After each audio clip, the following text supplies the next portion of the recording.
Hi, friends. This reflection is for the 14th Sunday of Ordinary Time. I don't know about you, but I think a lot of us have a lot of anxieties and distrust, or a little distress about what's happening in the world, especially what's been unfolding, the last few years. There was even a study back in 2017 that can confirm the anxieties of many people have, like throughout multiple countries. And they were anxious about national security, epidemics, drugs, alcohol, things like that. And I think it's kind of relevant, especially as we look at the reading from the Gospel of Matthew that's chosen for this Sunday, in which Jesus talks about him calling people to find rest in him. And I really think that when we look at it, especially as we back up a little bit to the first reading from the book of the prophet Zechariah, in the passage, the prophet that talks about the advent of Christ and speaks of his humility that we also see in the gospel. He compares some of the powerful and rulers of the world, how they're going to ride on horse or chariot, whereas Jesus, he will ride on a colt. But it's kind of colorful too, especially when you look at the word ass, like that's kind of associated with like our everyday language, like we call somebody an a-hole and things like that. Like there is some reason to it. It's another way of saying a donkey, so to speak. So there's I mean I don't recommend calling somebody a donkey as opposed to I don't recommend calling somebody an ass. But if you want to call them, a donkey or anything, feel free. I don't care. I'm not gonna judge you. So, but seriously, Jesus becomes the humble servant that Zechariah foretells, and we do see that. You see, Jesus wants us to find rest in Him, and like like the people today, the apostles were were full of fear when it came to the time of the Passion. And of course, most of them abandoned Jesus, with the exception of St. John, the most beloved disciple. And when he died, there was a lot of fear and anxiety coupled with like sorrow and grief. And trust me, you don't ever want to experience that. It's, you know,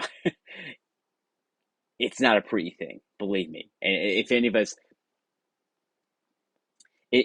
us recall, have been through a situation like that, you may know full well what it's like, I'm sure.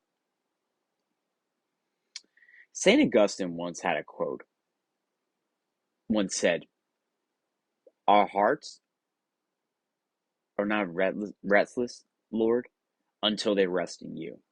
It's very powerful, very profound, and has stood nearly 2 millenniums. St. Augustine was onto something when he said that, because if we all know his story, and we also read one of his most cherished works of literature, and a good recommendation for spiritual reading,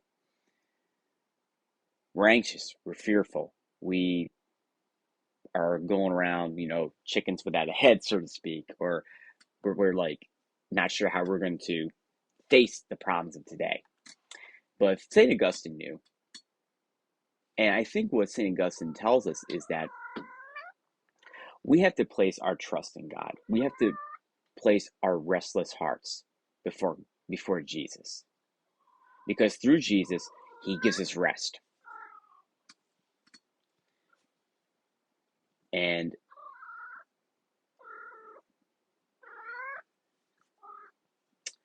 And honestly, I think that's probably the best way we can go about it. And let's face it, we are filled with so much anxiety or even problems with the world, whether it be especially in the events of COVID, the inflation, we're not sure how we're going to, make ends meet and what have you. But I think what we are taught here is humility and trust. Those are the two things that would help us gauge,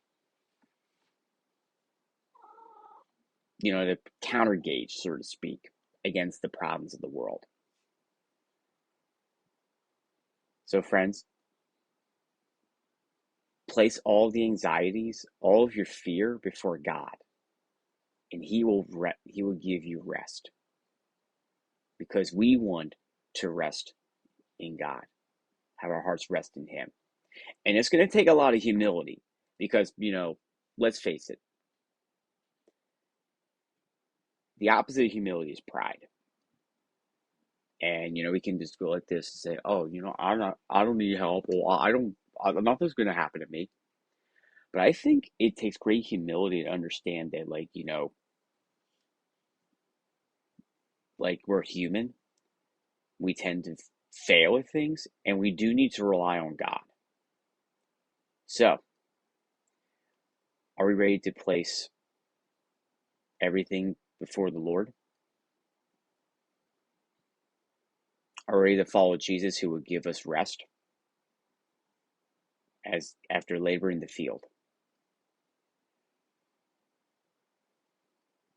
Find rest in Jesus. God bless.